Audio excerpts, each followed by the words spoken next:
زمین پر کیا ہو رہا ہے؟ زمین پر جو بات سمجھنے کی ہے وہ یہ ہے، یو ایس ایس آر جب ختم ہوا ہے اور امریکہ کو سول سپریم پاور ارتھ ہونے کی حیثیت حاصل ہو گئی۔ امریکہ بہت بڑی طاقت تھی، اس میں کوئی شک نہیں، لیکن یہ کہ پچھلی جو جنگ تھی سیکنڈ ورلڈ وار، اس سے پہلے امریکہ کسی انٹرنیشنل معاملے میں نہیں آیا تھا۔ کہ آپ کو معلوم ہے امریکہ جو ہے اس کے ادھر ایک اوشن ہے، اٹلانٹک اوشن، ادھر پیسیفک اوشن، دو بڑے بڑے جو ہے باہر ان کے درمیان یہ گویا ایک جزیرہ ہے، بہت بڑا جزیرہ سمجھ لیجیے، لیکن اسے باقی دنیا سے کوئی تعلق نہیں تھا۔ انہوں نے اپنی ترقی کی ہے، جو بھی کیا ہے اپنے اندر کیا ہے، اور اس کے اندر ترقی کے بھی بہت سے کام کیے، اس میں کوئی شک نہیں ہے، اس میں بہرحال with the devil has due، لیکن یہ کہ یہ کسی انٹرنیشنل معاملے میں نہیں آیا۔ سیکنڈ ورلڈ وار میں جبکہ جرمنی چھا گیا تھا، یہ سارا یورپ اس نے فتح کر لیا، یہ فرانس وغیرہ کی تو کوئی حیثیت ہی نہیں، یہ سارے ممالک اس نے فتح کر لیے، برطانیہ کی اینٹ سے اینٹ بجا دی، لندن جو ہے اتنا برباد کر دیا کہ اس کو جو ہے اس کی شکل پہچانی نہیں جاتی تھی، اتنی بمبارڈمنٹ وہاں ہوئی۔ تو چرچل نے بڑی کوشش کی، دورہ بھی کیا، کسی طریقے سے امریکہ اس جنگ میں آ جائے، ہمارا ساتھ دے اور جرمنی اور جاپان کو شکست دے،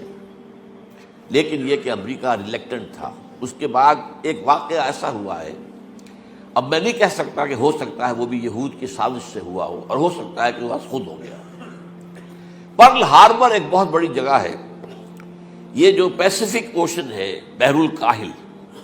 تو ادھر جاپان جو بہت قریب ہے ایشیا کے، ادھر سے یو ایس اے، اس کے تقریباً درمیان میں جاپان سے قریب تر ہے اور یو ایس اے سے ذرا بعید تر ہے، یہ جزائر کہلاتے، ہوائین آئیلینڈز، ہوائی، اب یہ امریکہ کی ایک ریاست ہے۔ یہاں ایک بہت بڑی بندرگاہ پرل ہاربر، وہاں انگریزوں کا بہت بڑا اڈا تھا، نیوی بیس، بہت بڑا، اس پر جاپانیوں نے اچانک حملہ کیا وداؤٹ اینی وارننگ،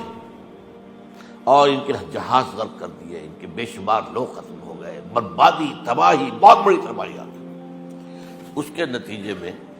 یہ شیر جو اپنے کچھار میں سویا ہوا تھا یہ اٹھا،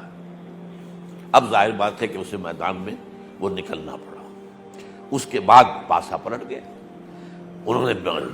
امریکہ جب جنگ کے اندر آ گیا سیکنڈ ورلڈ وار میں، تو جرمنی کا بھی خاتمہ ہو گیا، جاپان کے اوپر تو 2 بم گرائے تھے تو اس کا مرکز اس سے نکل گیا، اللہ خیر سمجھ۔ اس وقت سے امریکہ جو ہے وہ آیا ہے میدان میں، لیکن اس کے بعد بھی تقریباً نصف صدی تک، 40-45 برس تک امریکہ کا ایک مدّ مقابل سامنے کھڑا تھا، اور وہ یو ایس ایس آر تھا۔ اب جو رشین ریولوشن آیا تھا رشیا کے اندر 1917 میں،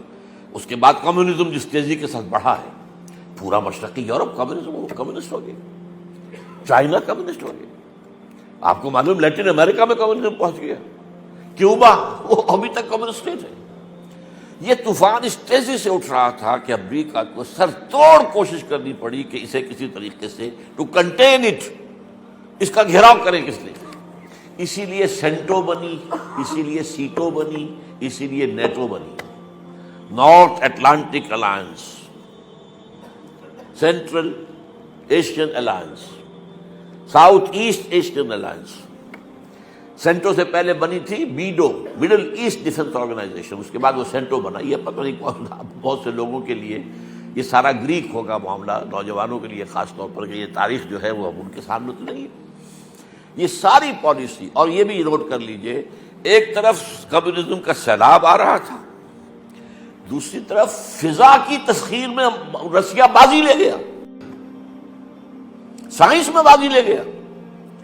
سب سے پہلے ایسٹروناٹس جو ہے وہ تو رشین سے جو گئے ہیں فضا کے اندر، خلا کے اندر، فضا نہیں خلا کے اندر، تو امریکہ کام رہا تھا، اور اس کی ساری بھاگ دوڑ اس پر تھی کسی طریقے سے اس طاقت کو نیچا دکھایا جائے۔ لہذا معاہدے سینٹو اور سیٹو اور نیٹو یہ سب کے سب کس لیے تھے؟ To contain U S S R. اب اس کے بعد کیا ہوا، یو ایس ایس آر کی ایک تو اکانومی بیٹھ گئی، اور دوسرے خاص طور پر جو حماقت ہوئی رشیا سے یا یو ایس ایس آر سے کہ وہ افغانستان میں حملہ آور ہو گیا، یہاں افغان کھڑا ہو گیا اس کے مقابلے کے لیے۔ امریکہ کو بہترین موقع مل گیا، مریں گے افغان، پیسہ ہم دیں گے، پیسہ دیں گے، ہتھیار دیں گے، مرو تم، ہم نہیں مریں گے، لڑو۔ تم لڑو ان سے، روسیوں سے، پیسے جتنے چاہو لے لو، بڑے بڑے ٹرنک، بڑے بڑے بکس بھرے آ رہے ہیں ان کے ڈالرز کے، اور وہ بڑی بڑی جو گاڑیاں آپ کو معلوم ہے، مجاہدین جو تھے افغانستان کے، یہ حکمت یار صاحب اور فلاں صاحب، یہ کیسے عظیم گاڑیوں کے اندر بڑی بڑی سائز کی 4 وہیل ڈرائیو گاڑیوں کا پیسہ تھا، امریکہ کا پیسہ، امریکہ کا ہتھیار، امریکہ کے اسٹنگر میزائل دے دیا جس کی وجہ سے اصل شکست ہوئی۔ لیکن اس کا نتیجہ یہ نکلا ان 2 فیکٹرز کا کہ یو ایس ایس آر بیٹھ گیا، ختم ہو گیا۔ اب جب یو ایس ایس آر ختم ہو گیا تو اب امریکہ کو سول سپریم پاور آن ارتھ ہونے کی حیثیت حاصل ہو گئی۔